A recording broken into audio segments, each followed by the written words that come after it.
আসসালামু আলাইকুম। বর্তমান সময়ে বাংলাদেশের যা যা পরিবর্তন করা জরুরি।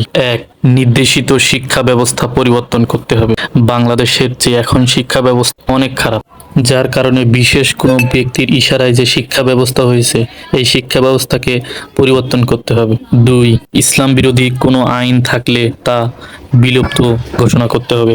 ইসলাম বিরোধী কোনো কার্যক্রম করা যাবে না। দেশ উন্নত করতে গেলে আগে সর্বপ্রথম আল্লাহ বা ইসলাম বিরোধী কোনো আইন পাশ করা যাবে না সংসদে, বা ইসলাম বিরোধী কোনো কেউ কথা বললে সেটার কড়া জবাব দিতে হবে এবং তার বিরুদ্ধে ব্যবস্থা নিতে হবে। তিন, সরকারি হাসপাতালগুলো চিকিৎসা সেবার মান উন্নত করতে হবে, যাতে করে মানুষ কোনো বেসরকারি ক্লিনিকে না যায়।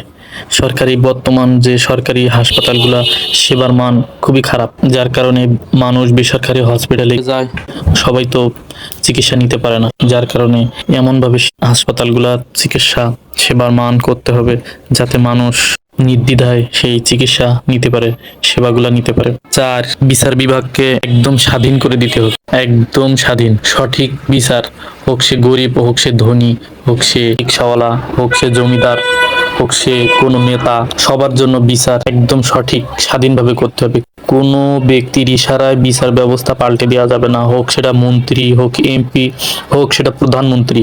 বিচার বিভাগ তো বিচার বিভাগ একদম স্বাধীন, তাহলেই মানুষ সঠিক বিচার পাবে। পাঁচ, কোনো দুর্নীতি ঘুষ খাওয়া যাবে না। যদি কেউ খায় তাহলে তাকে চাকরিচ্যুত করতে হবে, তার বিরুদ্ধে কঠিন ব্যবস্থা নিতে হবে। তাহলে বাংলাদেশ অনেক উন্নত রাষ্ট্রে পরিণত হবে। হোক সে 5 টাকা ঘুষ খাক, হোক সে 5 কোটি, তার চাকরি শেষ। তাহলে বাংলাদেশ অনেক এগিয়ে যাবে এবং অনেক বড় উন্নত রাষ্ট্রে পরিণত হবে।